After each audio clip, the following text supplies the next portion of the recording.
I'm Chloe Miller, and at 32, I thought I had a solid marriage. 5 years, countless family dinners, polite smiles, and endless efforts to belong. But no matter what I did, his family always made me feel like an outsider, never fully welcome. Then one weekend, my husband said he was heading to a quiet lake trip with his family. I smiled, packed his bag, and tucked in a sweet little note, "Missing you already." 2 days later, I opened Instagram and saw him in a tuxedo, giving a speech at his brother's engagement party, a party I knew nothing about, a party I wasn't invited to. That's when I realized I hadn't just been excluded. I'd been erased. Before I share the full story, let me know where you're tuning in from. And if you've ever felt invisible in a room you were meant to belong in, hit like and subscribe. This story might be what you need today. It all began in such a subtle way, almost imperceptible, like a faint, distant hum that you don't even register until it's suddenly a deafening roar right in your ears. 5 years. Can you believe it? 5 whole years I had been married to Ethan. And for the vast majority of those 5 years, I consistently felt like an uninvited guest, a perpetual outsider in my own life, especially when it came to his family, the Millers. They were truly a force, not in an overtly hostile way, nothing dramatic or theatrical like shouting matches or doors slamming shut in anger. No, it was far more insidious, far more subtle than that. It was the way conversations, lively and engaging moments, would simply stop, just dead in their tracks, the very instant I walked into a room. It was as if I had rudely interrupted some sacred secret gathering, a private ritual that only they were privy to. And the inside jokes? Oh, the inside jokes. They were whispered amongst themselves, accompanied by knowing glances and soft, conspiratorial giggles that I was never, ever quite privy to. I'd stand there, a polite smile plastered on my face, feeling the invisible wall rise between us, trying desperately to decipher the hidden meanings, but always failing. Holiday traditions were another layer of this perplexing dynamic. They somehow always seemed to materialize and happen when I was conveniently unavailable or out of town, even if my unavailability meant I was just across the city, perhaps only a 30-minute drive away. I'd try to shrug it off, to chuckle lightly, to convince myself that I was merely overthinking everything, that it was just their peculiar family dynamic. Some families, I'd diligently tell myself, are just that incredibly close-knit, so tightly intertwined that they inadvertently, perhaps unintentionally, make newcomers feel like absolute outsiders. Ethan loved me. I truly believed that with every fiber of my being. And surely, eventually, his family would come around. Right? That's what always happens in the movies, isn't it? The new wife struggles a bit, but then she wins everyone over with her charm and kindness. I waited and I hoped. Last Christmas, I even genuinely thought things were finally turning a significant corner. It was a small moment, but it felt monumental to me. Ethan's mom, Eleanor, actually complimented my green bean casserole. And not with gushing, effusive praise, mind you, nothing remotely close to a standing ovation.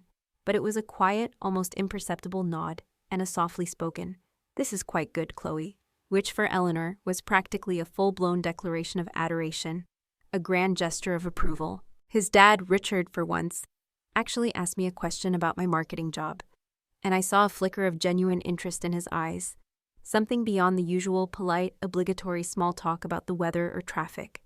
And Olivia, Ethan's sister, who usually barely acknowledged my existence, even showed me pictures of her brand new apartment, meticulously detailing the layout and her decorating choices. It genuinely felt like substantial progress. Like maybe, just maybe, after a full half-decade of marriage, I was at long last morphing from simply being Ethan's wife into an actual bona fide part of the family.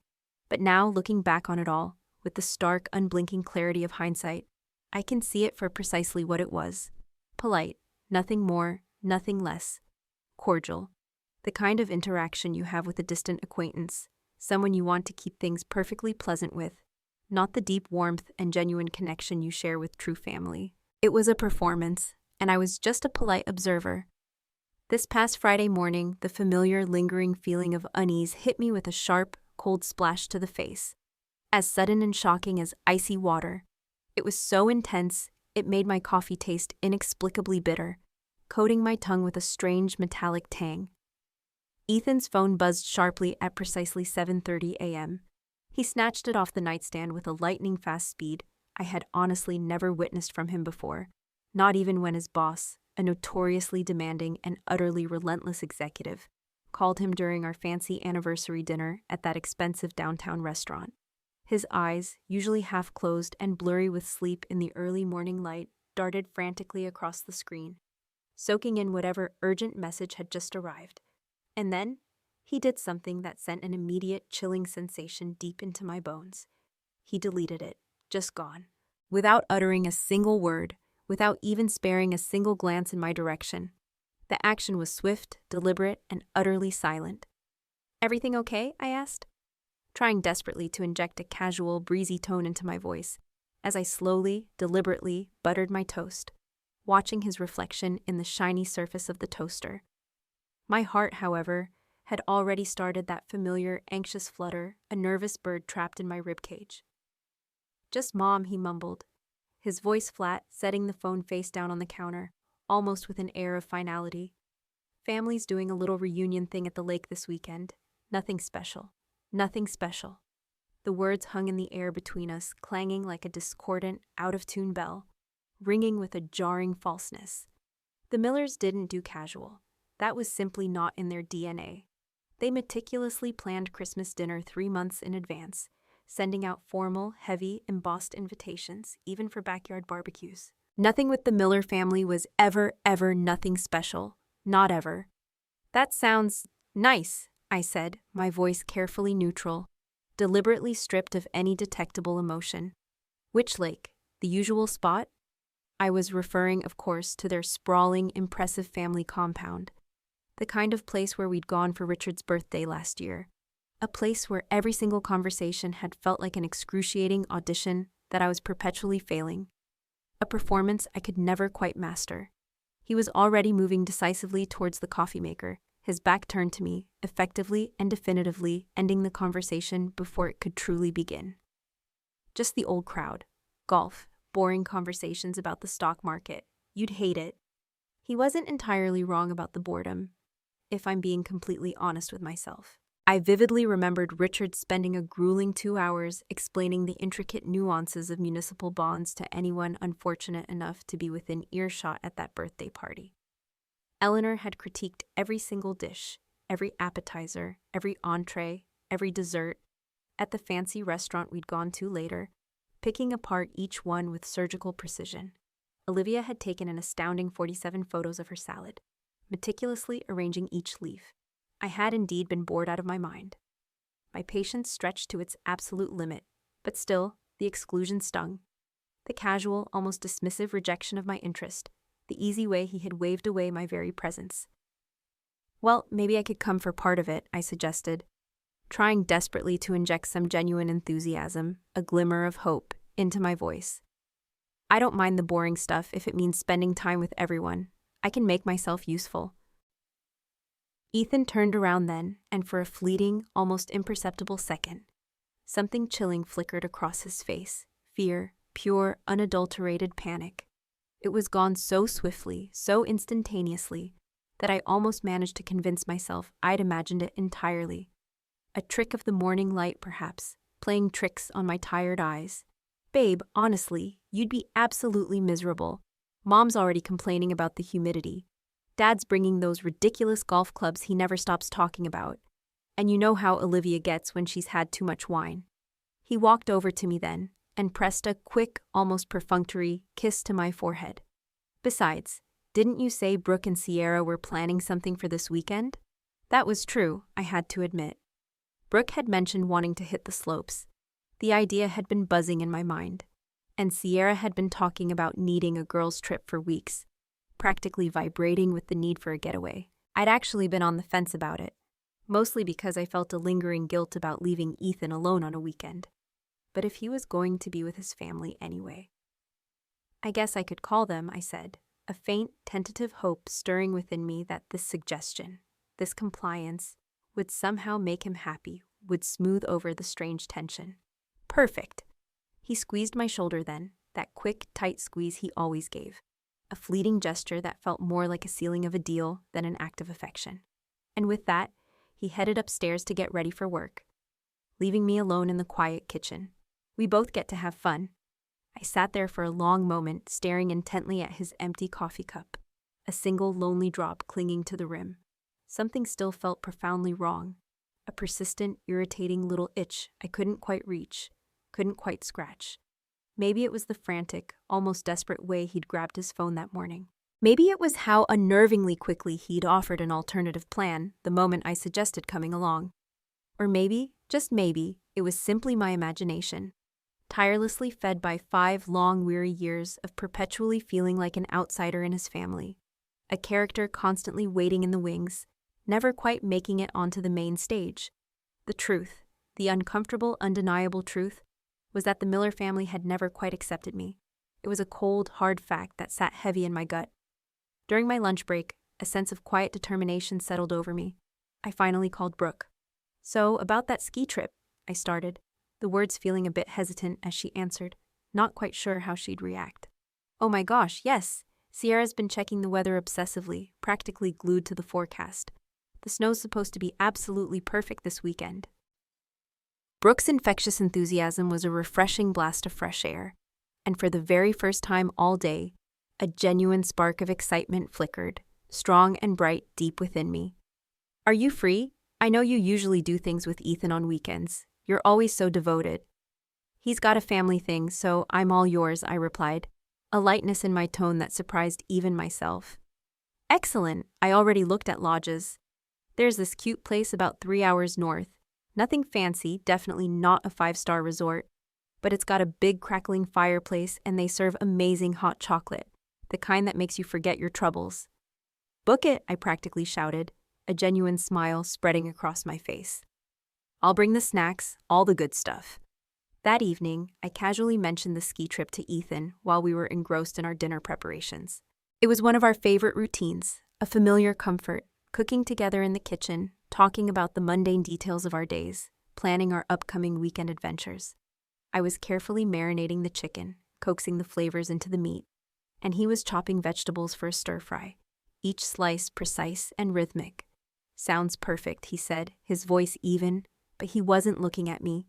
His gaze was fixed intensely on dicing those carrots, as if it were the single most important task in the entire world, requiring his undivided, absolute concentration. "When are you leaving for the lake?" I asked, my voice barely a murmur. "Friday afternoon, probably drive up after work." He scraped the perfectly diced carrots into the pan, the sound sharp and clear. "I'll be back Sunday night, nothing too exciting." "Tell your family I said hi," I murmured, my words feeling hollow even to my own ears. "I will," he responded, but something in his tone, a subtle inflection, a slight hesitation, suggested very strongly that he wouldn't. It hung in the air, an unspoken truth between us. That night, sleep utterly eluded me. Ethan was lying beside me, his breathing even and deep, but I could tell instinctively that he wasn't truly asleep either. There was a palpable tension in his shoulders, a rigid stiffness that wasn't there on normal peaceful nights. I desperately wanted to ask him what was wrong, to pierce through the unspoken silence, but I was suddenly terrified of the answer, or perhaps more accurately, I was afraid he'd simply tell me nothing was wrong at all, and I'd be forced, once again, to pretend to believe him, to accept his convenient fictions. Instead, I lay there in the suffocating darkness, my mind replaying all the countless times I'd felt like an undeniable outsider in his family. The birthday parties I miraculously wasn't invited to, the group text messages I was conspicuously excluded from, the subtle yet unmistakable way conversations would shift, abruptly, when I joined them, like they were speaking a different clandestine language that I was simply not fluent in, a code I couldn't crack. I'd always told myself it was just their dynamic, an unusual but ultimately harmless quirk. But lying there in the suffocating dark, the unsettling feeling grew, insistent and cold, that eventually might, in fact, never come, that I would forever be on the periphery. The next morning, Ethan was already gone when I finally woke up, the bed cold beside me. He'd left a note neatly folded on the kitchen counter. "Early meeting, have fun skiing, love you." I stared at that note for a long, quiet time, the words blurring slightly. Love you, not I love you, just love you.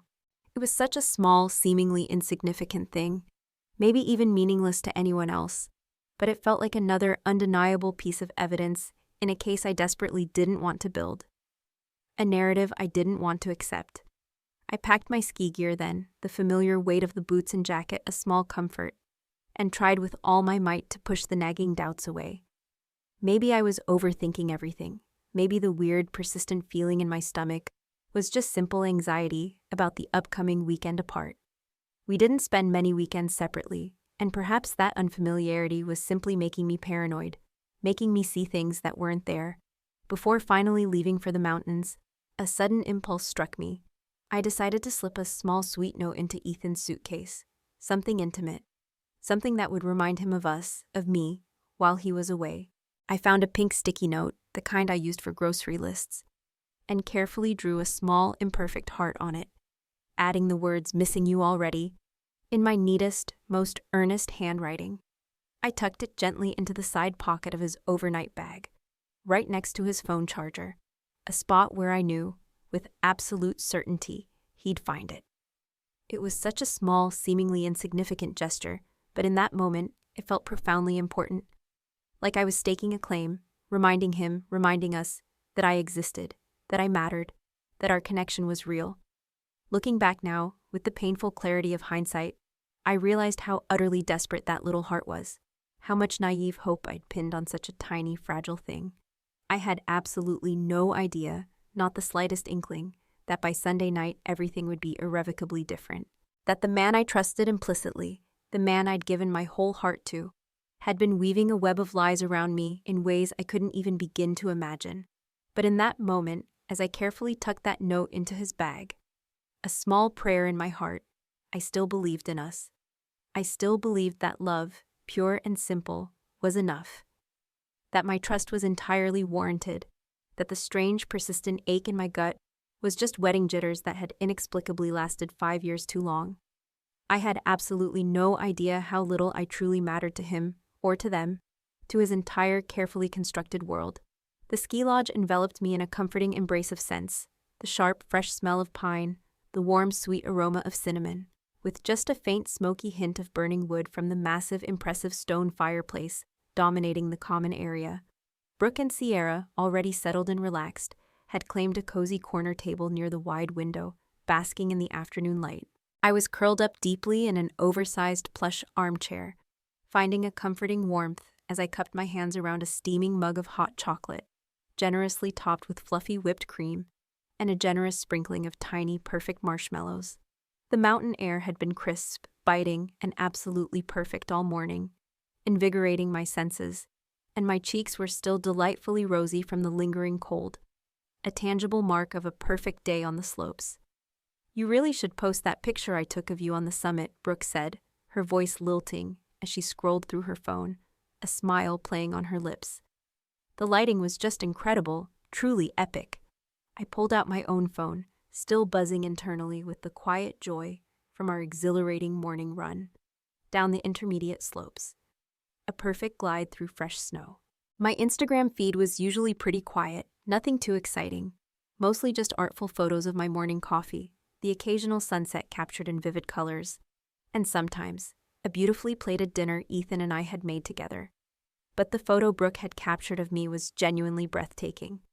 There I was, standing resolutely against the majestic backdrop of snow-covered peaks, my bright ski jacket a vibrant splash of color against the pristine, dazzling white landscape, the sunlight catching and glinting in my hair like scattered diamonds. It was a moment of pure, unadulterated bliss, perfectly preserved. I opened the app, a familiar gesture, and started typing a simple, heartfelt caption about the joy of fresh powder and the healing power of mountain therapy. That's precisely when I saw it. A notification. It blinked insistent on my screen, displaying a tagged photo from Ethan's aunt, Susan Miller.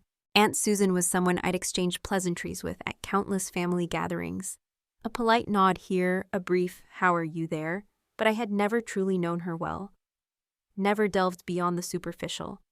Her profile picture was tiny, almost a pixelated blur, but I could vaguely make out what looked suspiciously like a fancy, opulent venue behind her.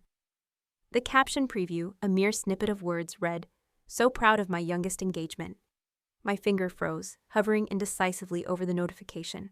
A strange sense of dread washing over me. Youngest engagement.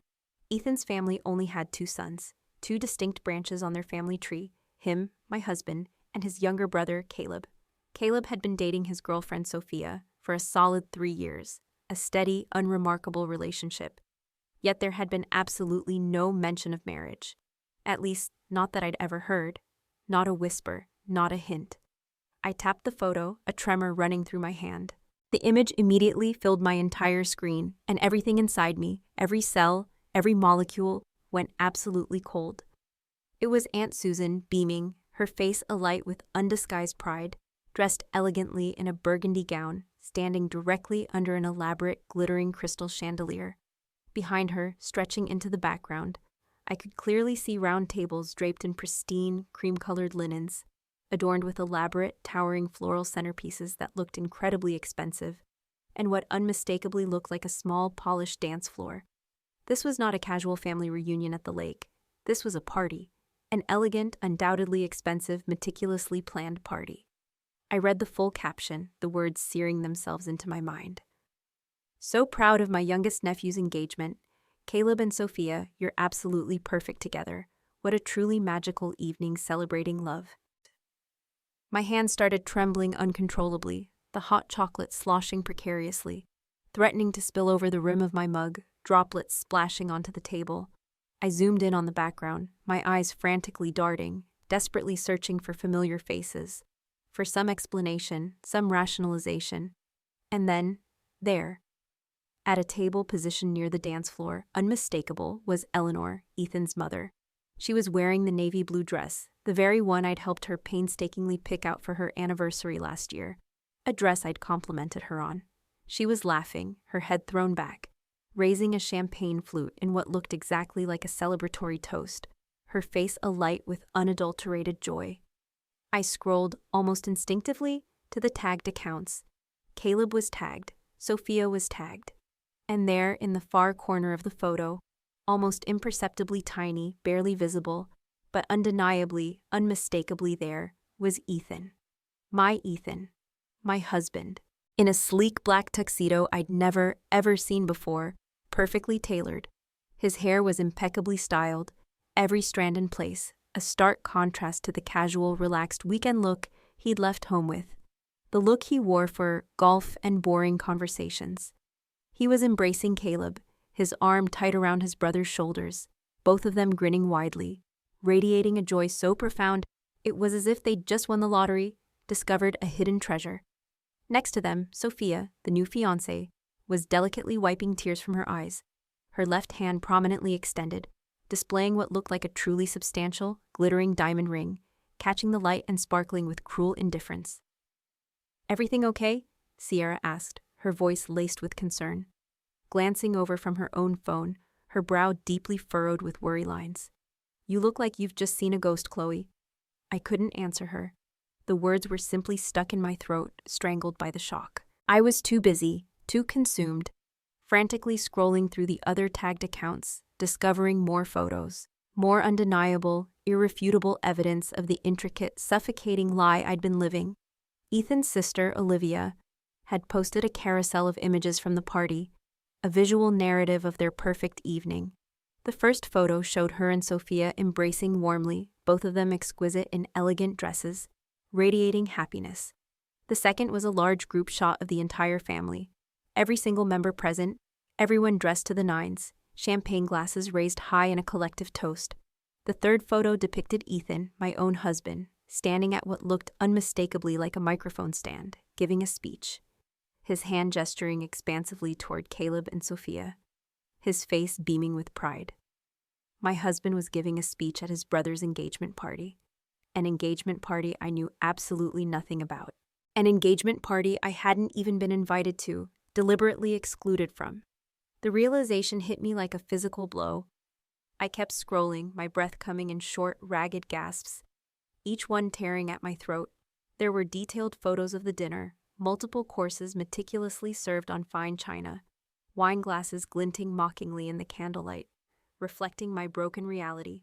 Pictures of Richard, Ethan's father, solemnly presenting Sophia with what looked definitively like a cherished family heirloom necklace, a symbol of acceptance I had never received.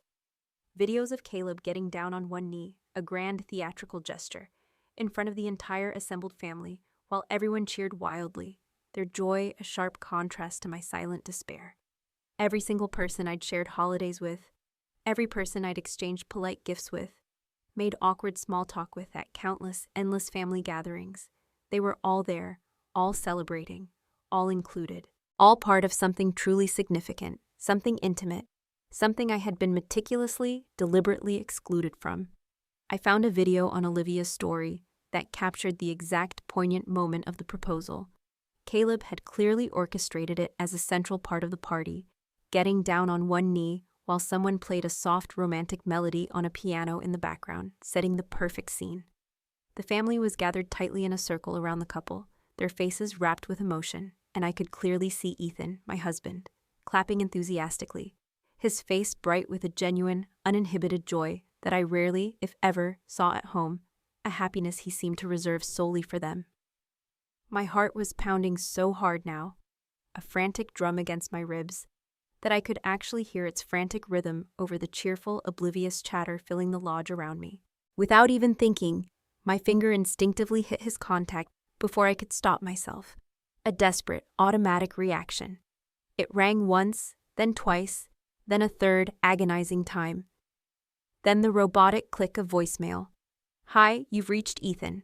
Leave a message and I'll get back to you." I hung up without saying a single word. My voice caught somewhere deep in my throat. My hands were shaking so violently I almost dropped the phone, the sleek device suddenly feeling impossibly heavy, unwieldy. I waited precisely 30 seconds, my heart hammering, and called again. Voicemail. Then my phone buzzed again, this time with a text message from him.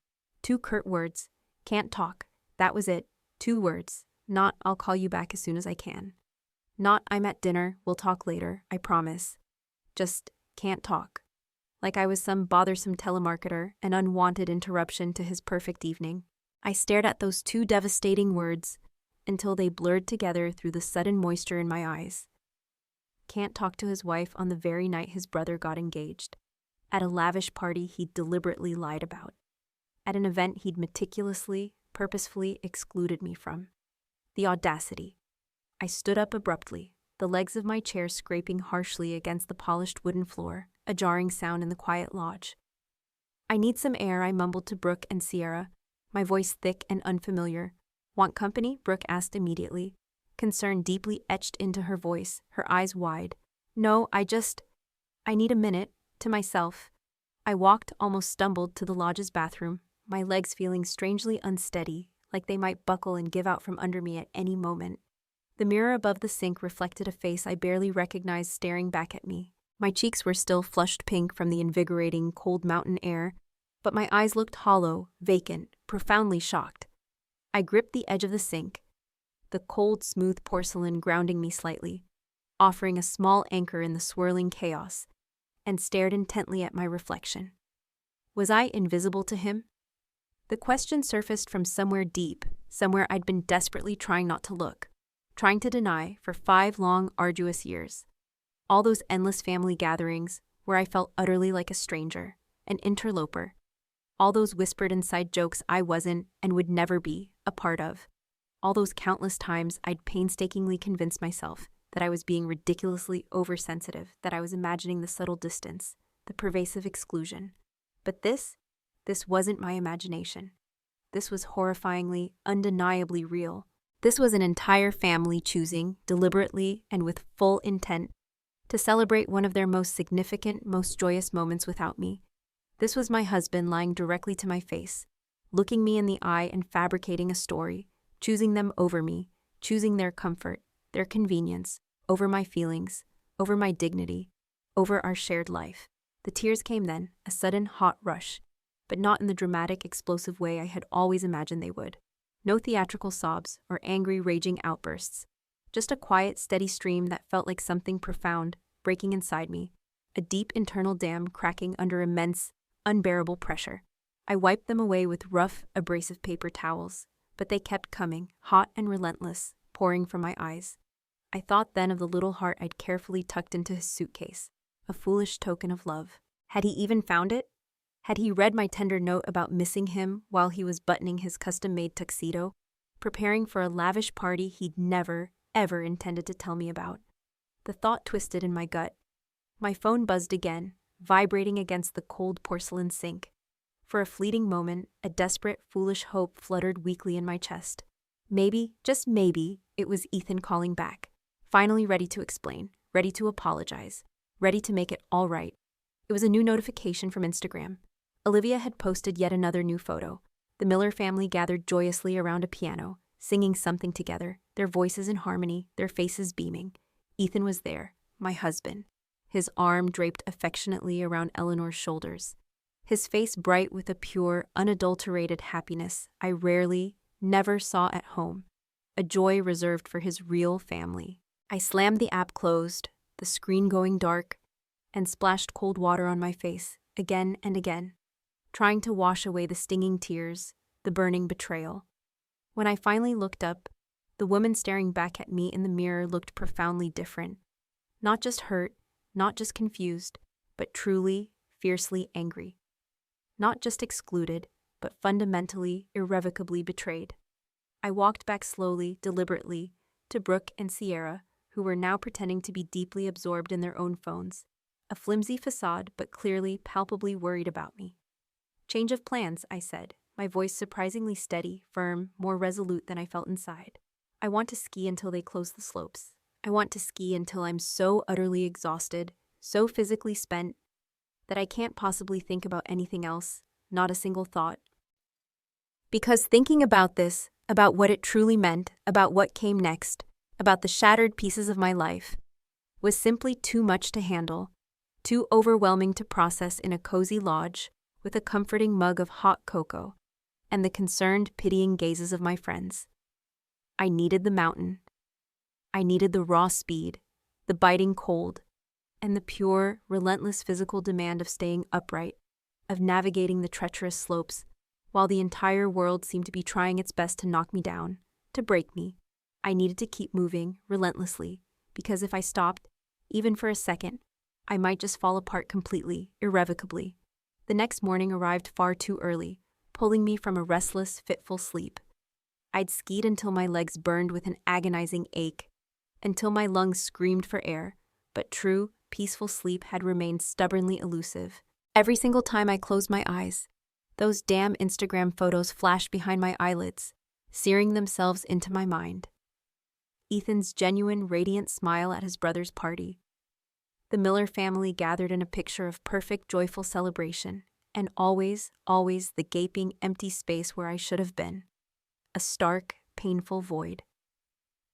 Brooke, a steadfast presence, knocked gently on my door at precisely 7:30, with 2 steaming cups of coffee and an unwavering, almost intimidating determination etched onto her face. "Come on, sunshine," she chirped, her voice bright. Fresh powder and clear skies, the mountains practically calling our names. I pulled on my ski jacket, the familiar weight a small comfort, feeling profoundly grateful for friends who instinctively knew exactly when to push me forward, and when to simply let me be, to grant me the space I desperately needed. The morning air on the slopes was sharp, clean, and biting, a refreshing shock that cut through the lingering fog and emotional haze in my head. We took the lift to the highest peak, the ascent feeling strangely symbolic, and for the very first time since opening that devastating Instagram post, I felt something close to genuine peace, a fragile, fleeting calm. At the summit, the world unfurled itself below us in an endless, pristine expanse of white, stretching as far as the eye could see. The sun was absolutely brilliant against the snow, making everything sparkle and glitter like countless scattered diamonds, a truly breathtaking sight.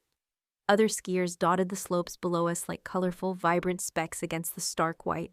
But up here, at the very top, it felt as though we had the entire majestic mountain entirely to ourselves, suspended in a pocket of serene silence.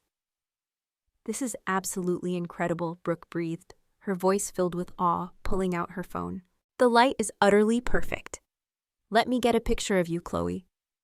I almost said no. The absolute last thing I wanted in that moment, when my entire marriage felt like it was imploding 3 hours away, was to pose for photos, to perform for the camera. But something about the sheer, vast enormity of the mountains, the way the warm sunlight felt surprisingly gentle on my face despite the cold, crisp air, made me nod, a silent assent. Okay, I conceded, but make it quick. I want to get down before the crowds hit, before this piece is shattered. Brooke expertly positioned me with my back to the sweeping valley, the endless majestic peaks stretching dramatically behind me, framing me perfectly. Look at me, she instructed gently. Now turn your face just slightly to the sun. Perfect.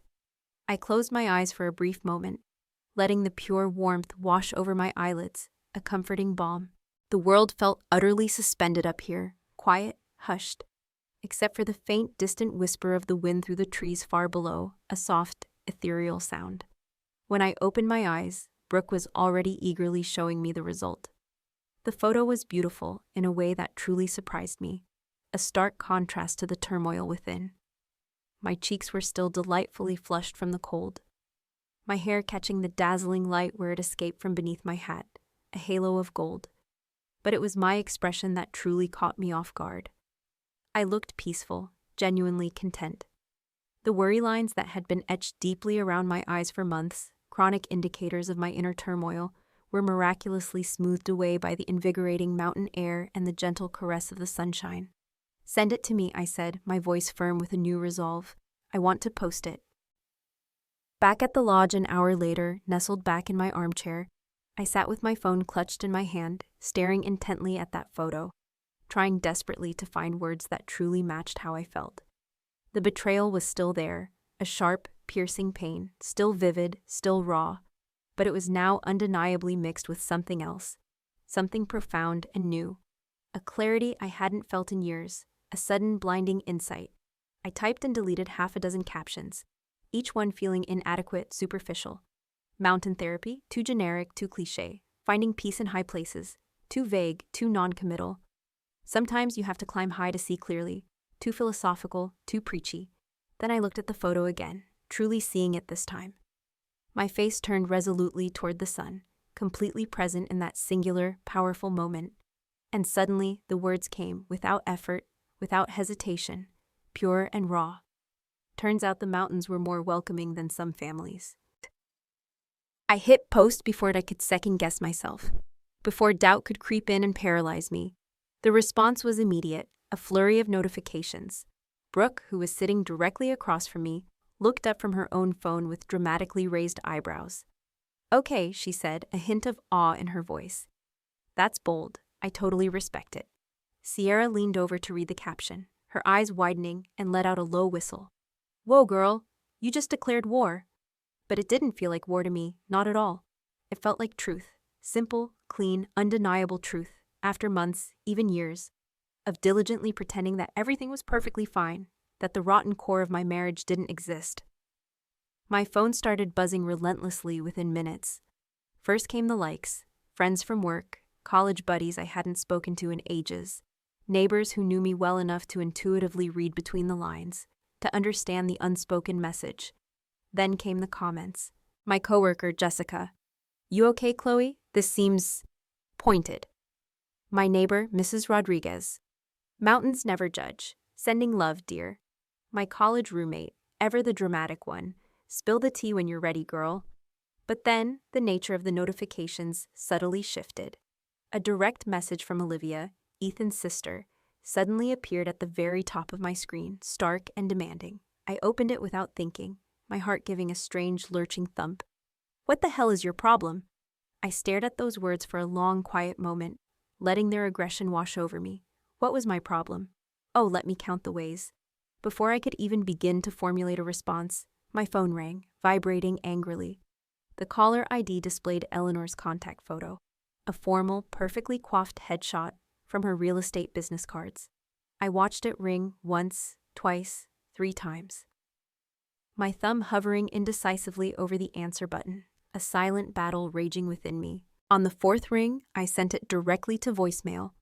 30 agonizing seconds later, she called again, persistent. This time, without a second thought, I turned the phone face down and let it vibrate furiously against the wooden table. A muffled, angry hum. You don't have to answer, Brooke said quietly. Her voice soft but firm, understanding. Whatever's happening, Chloe, you get to choose how to handle it. You're in control now. My phone buzzed again, a new text from Ethan. You just had to make a scene. I read it 3 times, the same words swirling, blurring before the sheer, audacious absurdity of it all finally hit me with a jolt. I started laughing, not the gentle chuckle of someone who found something mildly amusing, but the sharp, bitter, almost hysterical laugh of someone who'd finally, irrevocably seen the whole ugly picture, the entire manipulative charade. A scene?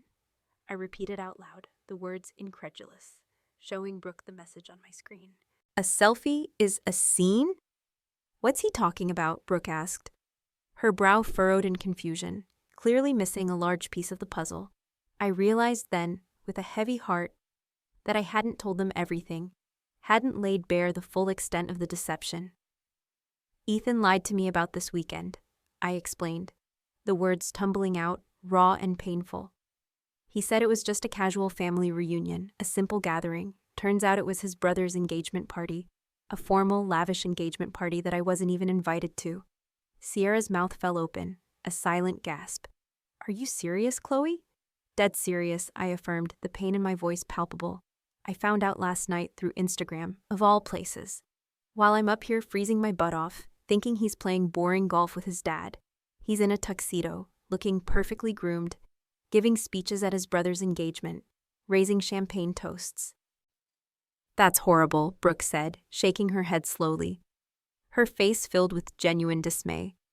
No wonder you posted that caption. Honestly, good for you. My phone was now buzzing constantly. A relentless stream of more messages, more missed calls, a digital avalanche of outrage and curiosity.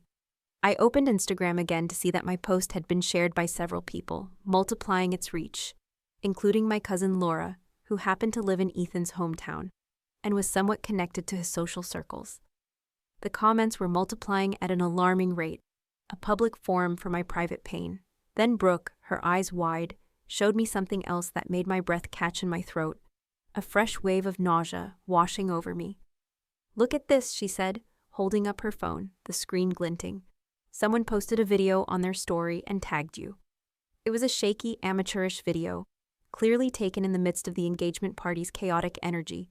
I could distinctly see Ethan being pulled aside by Richard, his father, near what looked like a coat check area, their conversation heated. His face was tight, drawn, stressed in a way I'd rarely, if ever, seen him.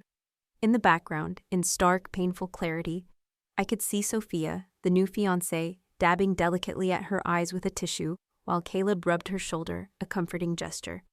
Turn up the volume, I said, my voice barely a whisper, desperate to hear.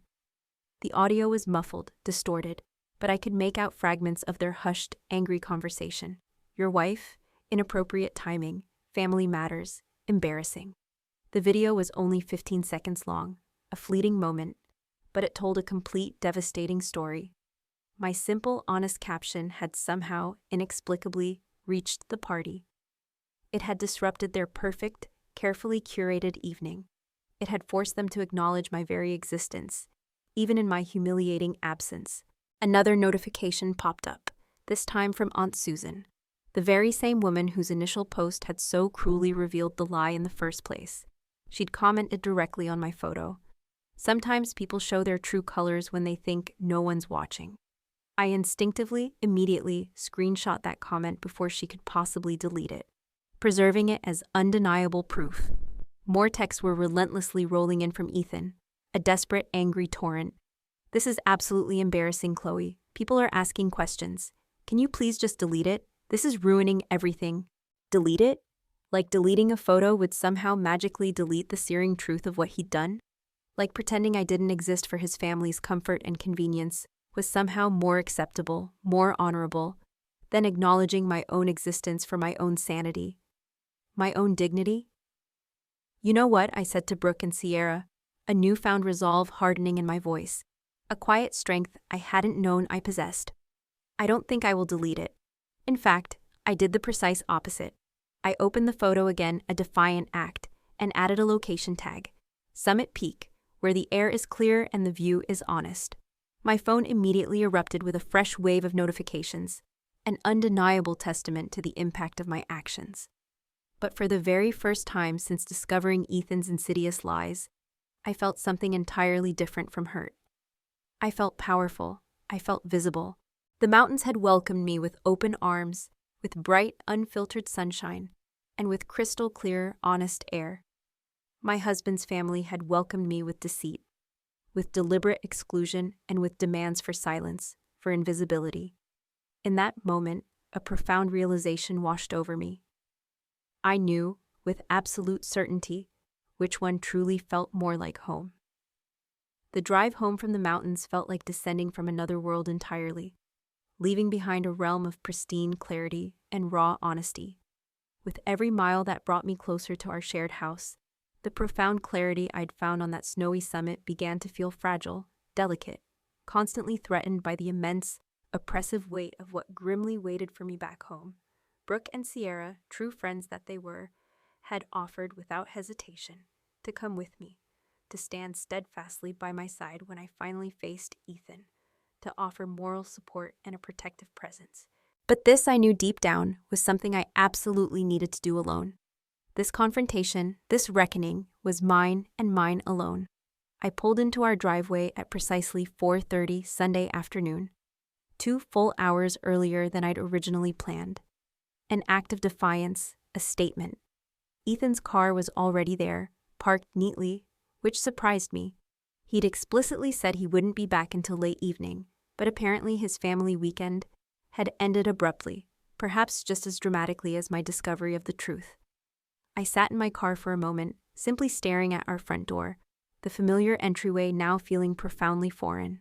The house itself looked exactly the same as always, the small, thriving potted plants I'd lovingly arranged on the porch steps, the cheerful welcome mat I'd bought last spring, the delicate wind chimes that caught the afternoon light tinkling softly, everything precisely as I'd left it.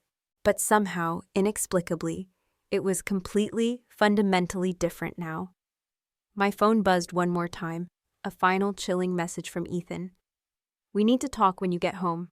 I turned off the engine, the sudden silence inside the car heavy and oppressive, and slowly, deliberately, grabbed my ski bag from the trunk, its weight a comforting anchor. The sharp click of my key in the lock felt oddly foreign, like I was breaking into someone else's home, intruding on a space that was no longer truly mine. Ethan was standing rigidly in the kitchen, bathed in the soft afternoon light, and the sight of him stopped me cold, freezing me in my tracks. He was still wearing dress pants and a crisp button-down shirt, not the casual, relaxed clothes he'd claimed he'd need for golf and lake lounging.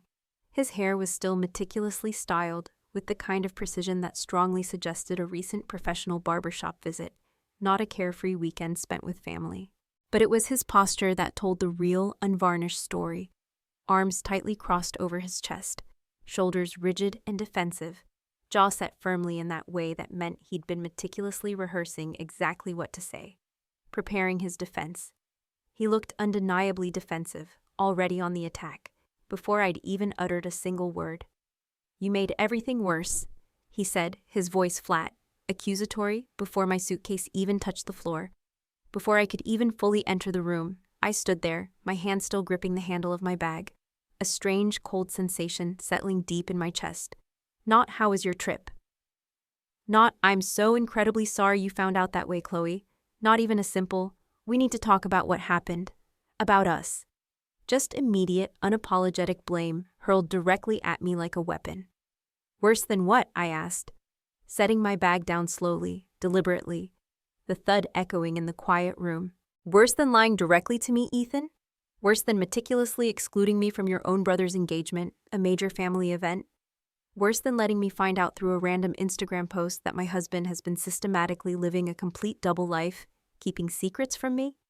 He uncrossed his arms, a slight tremor in the movement, and ran a hand through his perfectly styled hair, disturbing it slightly, a fleeting gesture of agitation. "You don't understand how incredibly complicated this is, Chloe." "Then explain it to me," I retorted, leaning wearily against the doorframe, suddenly feeling profoundly exhausted, as if the last 5 years had suddenly caught up to me. "Explain to me why your brother's engagement was something I absolutely couldn't know about."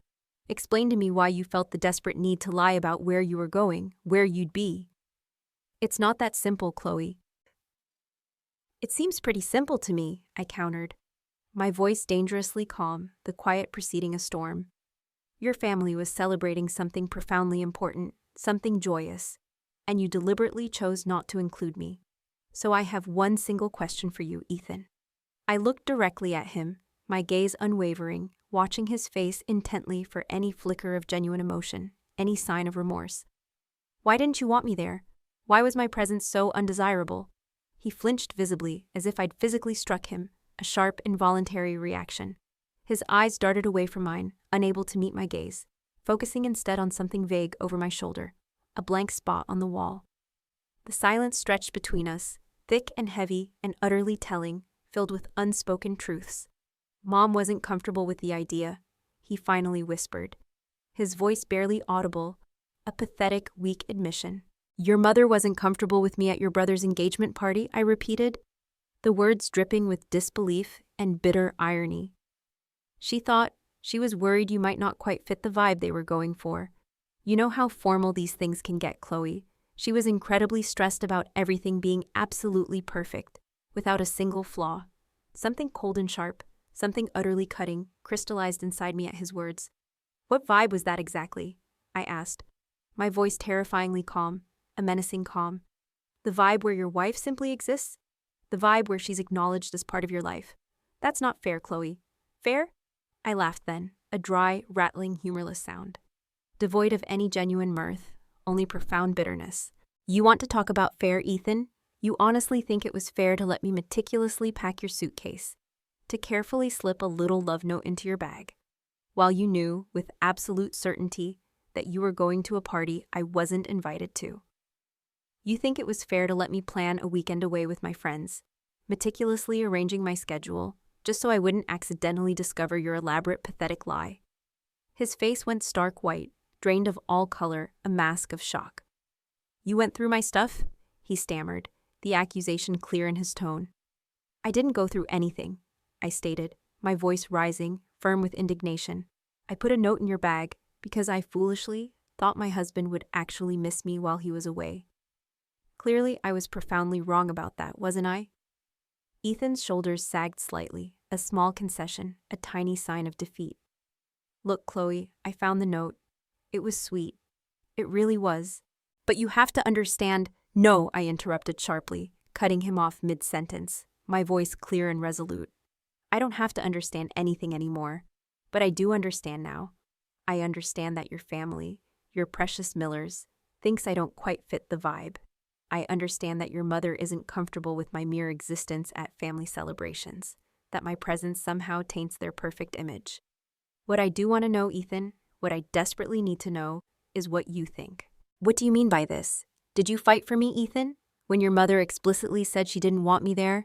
When your family collectively decided I wasn't worth including, wasn't important enough? Did you stand up for me? Did you tell them firmly and unequivocally that deliberately excluding your wife, your partner, was utterly unacceptable?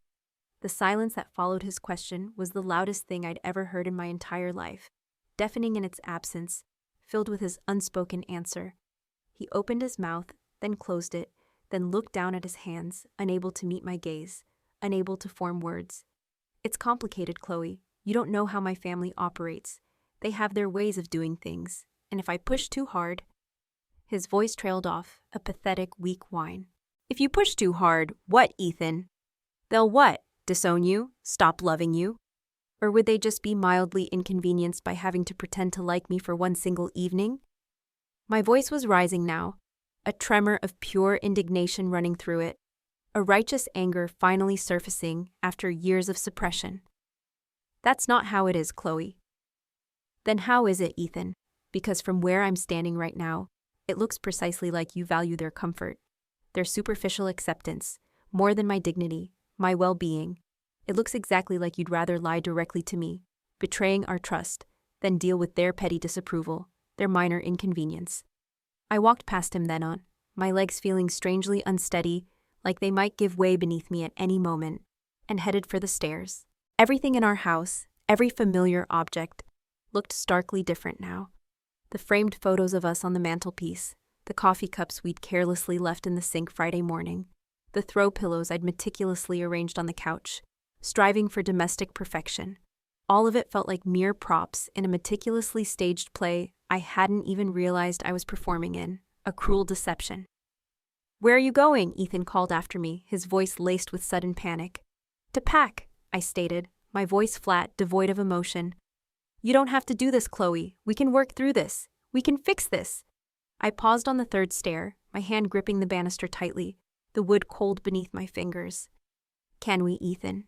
Because it seems like the only way we can possibly work through this is if I conveniently pretend it never happened. If I go back to numbly accepting that I'm not really part of your family, that I'm just someone you're married to, a convenient accessory." "That's not true," he protested, his voice desperate. I turned slowly to look at him, my eyes hard, resolute. "Isn't it? When was the last time, Ethan? The very last time you genuinely chose me over them?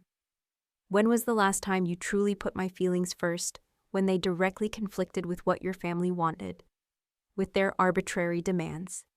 He didn't answer. He simply stood there, silent, defeated. And I didn't wait for him to desperately find the words, because there were none. In our bedroom, a space that once held so much shared intimacy, I pulled my old, worn suitcase from the closet, the very same one I'd moved in with 5 long years ago, filled with naive hope. I packed methodically, calmly, taking only what was truly and undeniably mine: my clothes, my cherished books, the delicate jewelry my grandmother had lovingly left me, tangible connections to my past, to myself. I left behind everything we'd bought together, every single item that belonged to the couple we'd been, to the life we'd so carefully built, or so I thought. Ethan appeared silently in the doorway, a ghost of himself, but he didn't come in.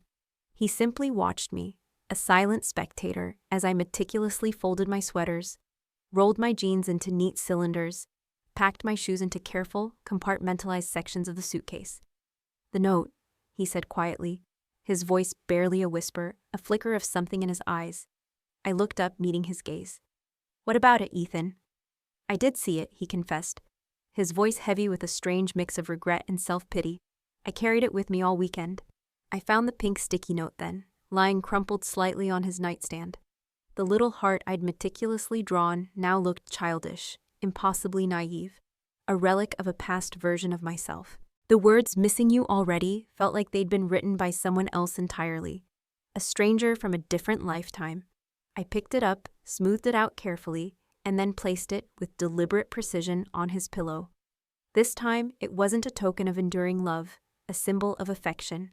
It was cold, hard evidence of who I'd been before I learned the shattering truth, a painful reminder of my former self. 20 minutes later, my suitcase stood by the front door, a silent sentinel of my departure. I pulled out my phone and called Sierra, my fingers trembling slightly. "I need that couch you offered," I said when she answered, her voice immediately filled with concern. "I'll be there in 10 minutes. Ethan sat heavily on the bottom step of the staircase, his head buried in his hands, a picture of despair. "I never meant for it to happen this way, Chloe." "I know," I said, and surprisingly, I meant it. But that's precisely the problem, isn't it, Ethan? You never meant for me to find out at all. You meant for me to stay in the dark, forever." When Sierra's headlights swept across our driveway, illuminating the familiar facade of our house, I picked up my suitcase, its weight comforting, a promise of new beginnings, and walked toward the door. The door I'd walked through countless times as Ethan's wife, but which I was now walking through for the very last time. Sierra's couch, surprisingly plush and comfortable for a temporary setup, quickly became my sanctuary, a safe harbor in the storm. Her apartment was modest in size, but it was perpetually filled with warm, inviting light, with vibrant green plants in every corner, breathing life into the space, and the kind of organized chaos that spoke of a life truly lived, brimming with spontaneity and joy.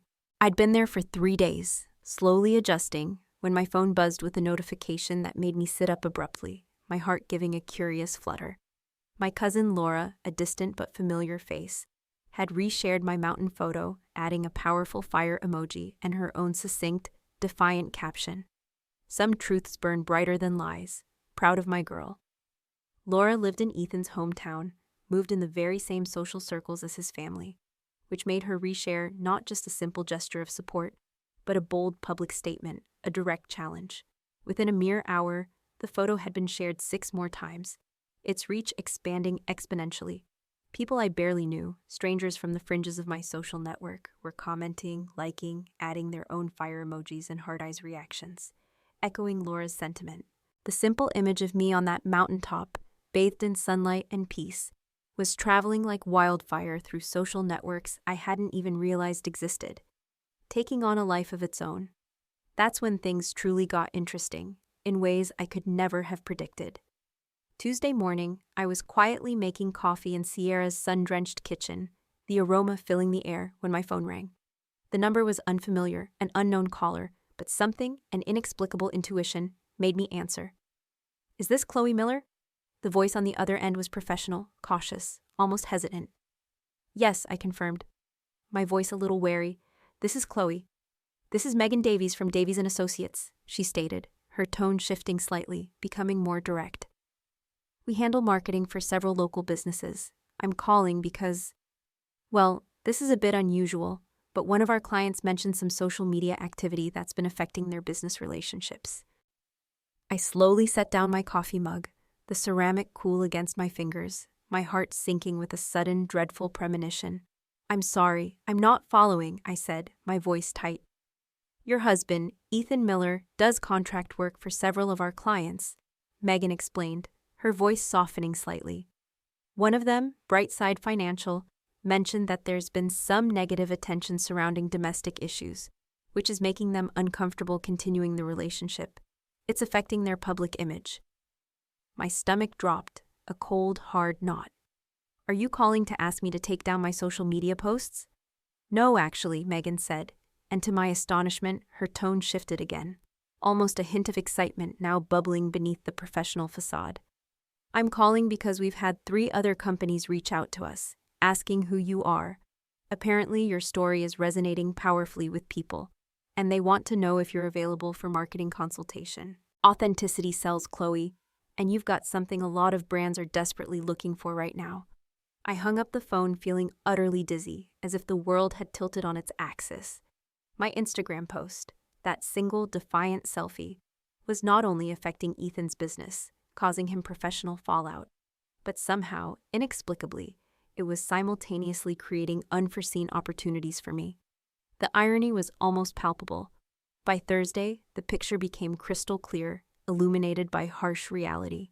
Ethan sent me a text message that was longer, more verbose than any message he'd sent me since I had walked out of our house, abandoning the illusion of our shared life.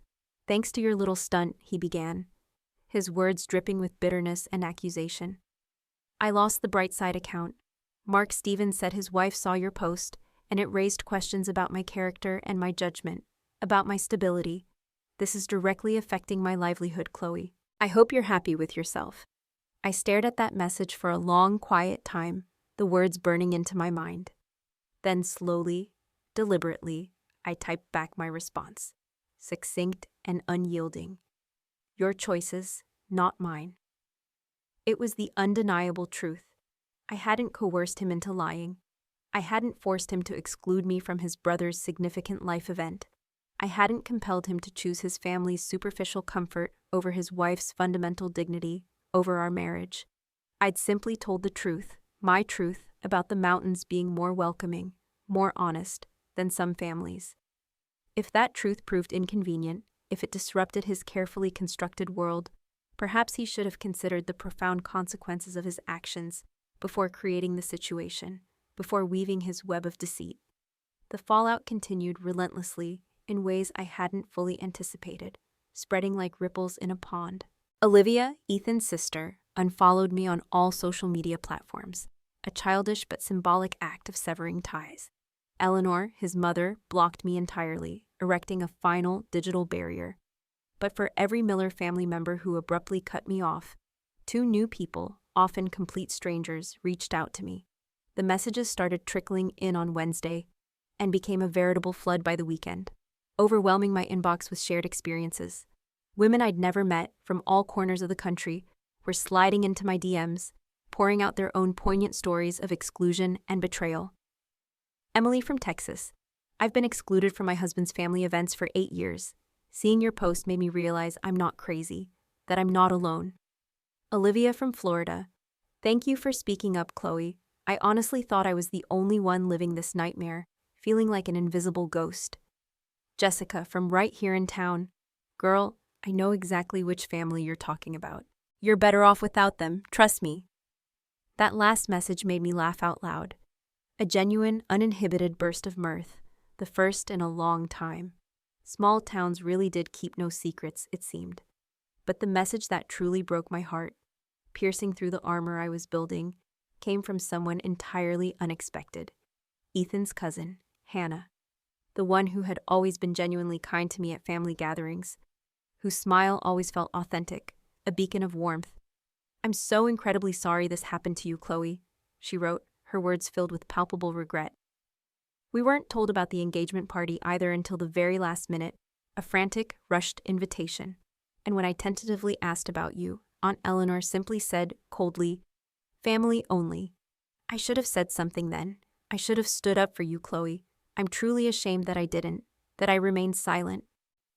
I called Hannah that night, and we talked for 2 full hours, the phone pressed against my ear, her voice a lifeline.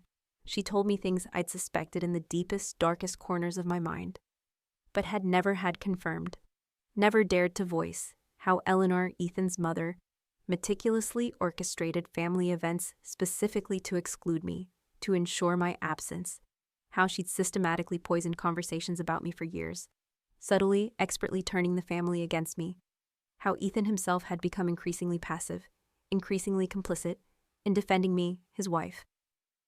The worst part, Hannah confided, her voice heavy with bitter disappointment, laced with a profound sadness, is that he just let it happen. Caleb told me Ethan never even argued when Mom unequivocally said she didn't want you there. He just nodded and said it would be easier that way. Easier. My entire marriage, our 5 years together, had been reduced to what was merely easier for everyone else, for his family, for him. It was a brutal, crushing realization. But while Ethan's world was undeniably getting smaller, more complicated, more constricted by the weight of his own deception, mine, surprisingly, was expanding in utterly unexpected, exhilarating ways.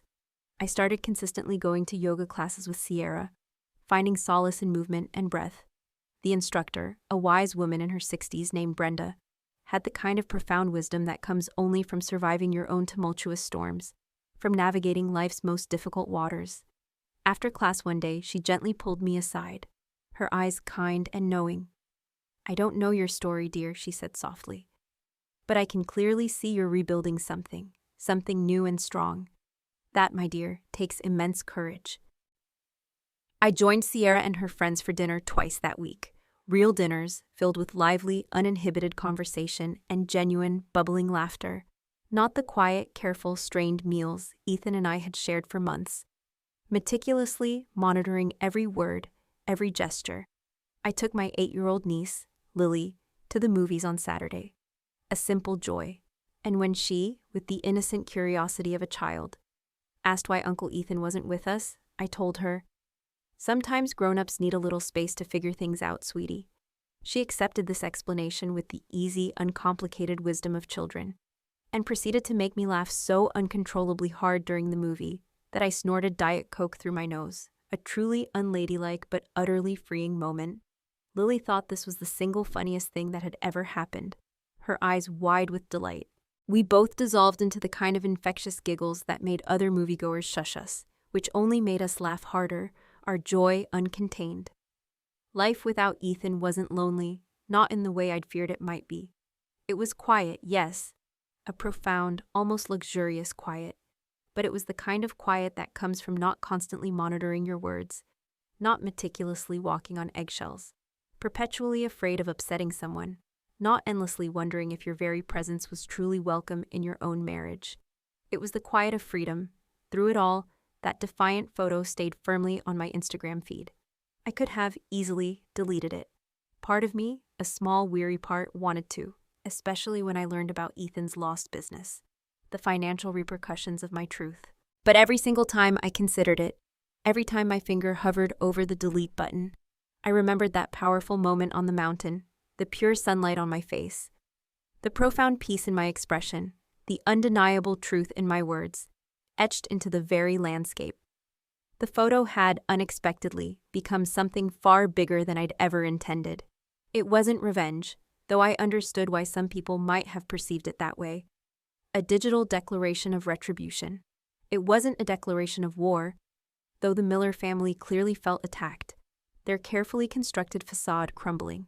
It was simply evidence, undeniable, irrefutable proof that when people deliberately try to erase you, to diminish your existence, you absolutely do not have to cooperate with your own disappearance.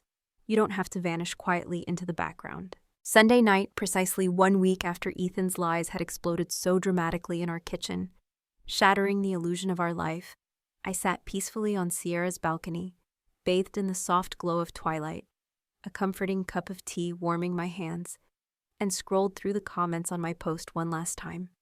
Hundreds of them now, from countless women sharing their own heartbreaking stories, offering profound support, thanking me for bravely speaking a truth they'd been too afraid to voice, too afraid to acknowledge.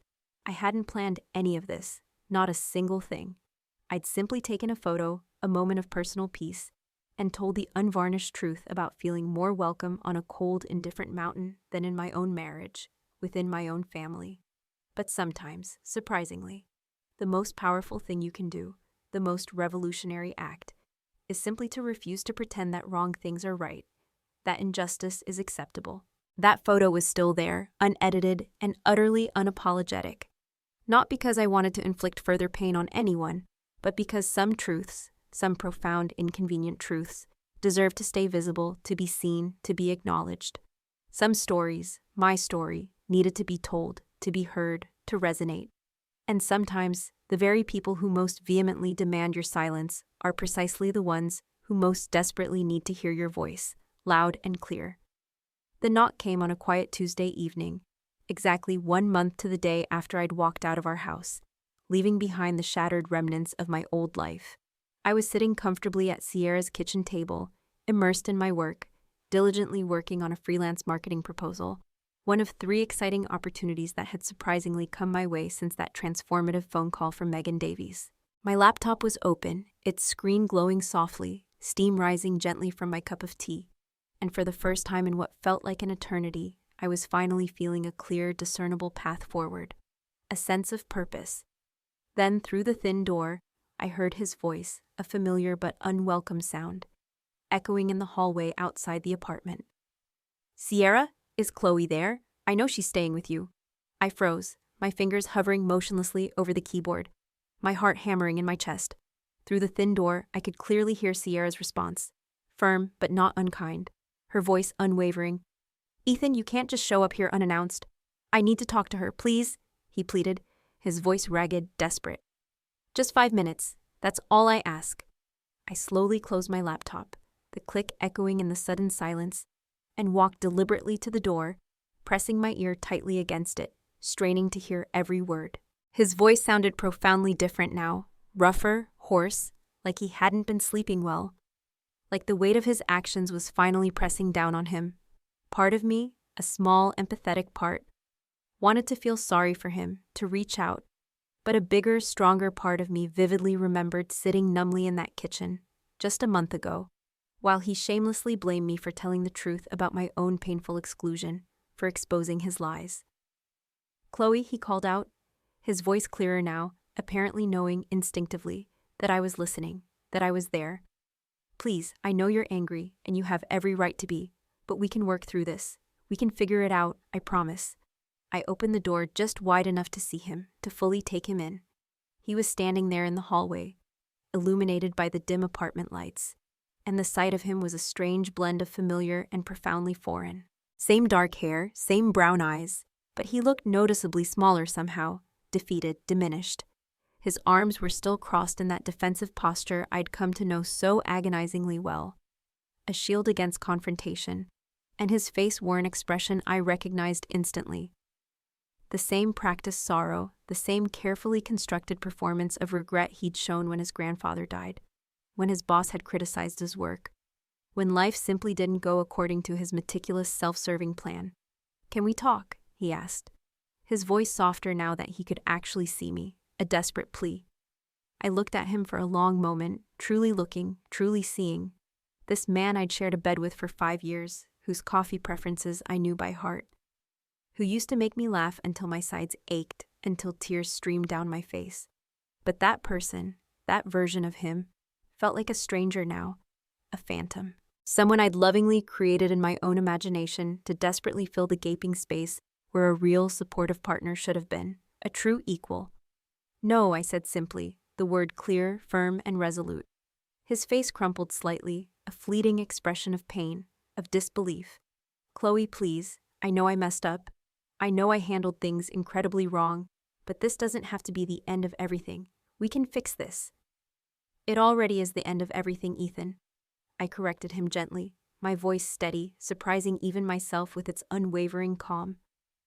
"You made that decision irrevocably, when you chose to lie to me, when you chose them over me, over our marriage, when you let me pack your bag with foolish love notes, while you meticulously planned to attend a lavish party I wasn't even invited to, a celebration of your family's perfect image that excluded me entirely. I can change, Chloe, I swear I can. We can go to counseling. I'll talk to my family." "Ethan," I interrupted him gently, yet firmly, my voice unwavering, "you had 5 years to talk to your family.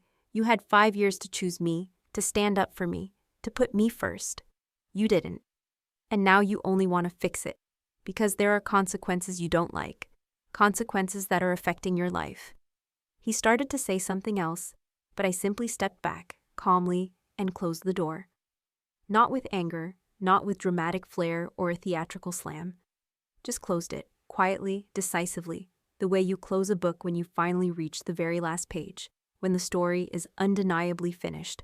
I heard him stand there for another long minute, perhaps hoping I'd reopen it, before his heavy footsteps slowly retreated down the hallway, fading into the distance. Sierra appeared beside me then, her expression deeply worried, her eyes searching mine. "You okay, Chloe?" "Yeah," I said, and for the first time, I truly, profoundly meant it. "I really am." 3 days later, an email appeared unexpectedly in my inbox from Eleanor Miller, Ethan's mother. The subject line read simply, "Apology," and for a brief moment, my heart did something complicated, a strange mix of hope and trepidation. Maybe, just maybe, she'd finally realized how deeply she'd hurt me, how much pain she'd inflicted. Maybe she genuinely wanted to make things right. I opened it, my fingers trembling slightly. "Dear Chloe, we didn't mean to hurt you. We just didn't think it would matter since you never seemed that interested in family events anyway. I hope you can understand that planning these things is stressful, and we wanted Caleb's night to be perfect. I hope you're doing well. Sincerely, Eleanor Miller." I read it 3 times, each reading evoking a different, distinct emotion. First, a fresh wave of hurt, sharp and immediate. Then a surge of pure anger, hot and righteous. Then finally, something strangely approaching amusement. A dry, bitter laugh. 27 words that somehow managed to convey an apology while simultaneously, expertly, blaming me for my own exclusion, for my own pain. I never seemed interested in family events. The audacity. I had diligently attended every single birthday, every major holiday, every minor celebration I'd been invited to for 5 long years.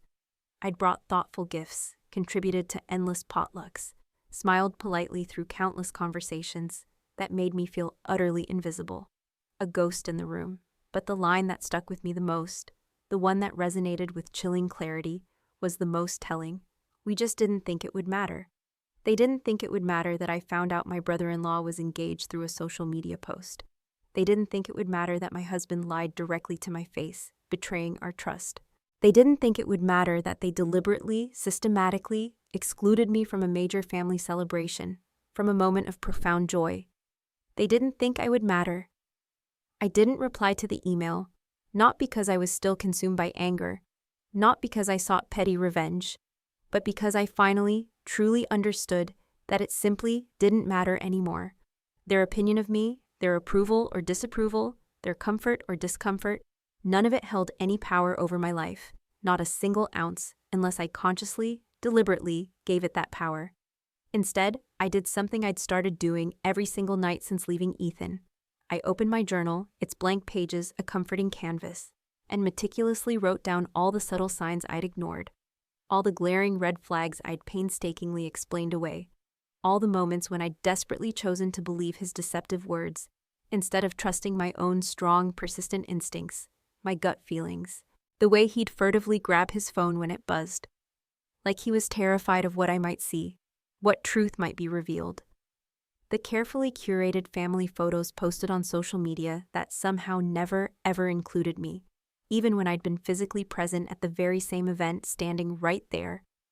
The jarring way conversations would abruptly stop, a sudden awkward silence, the moment I entered a room.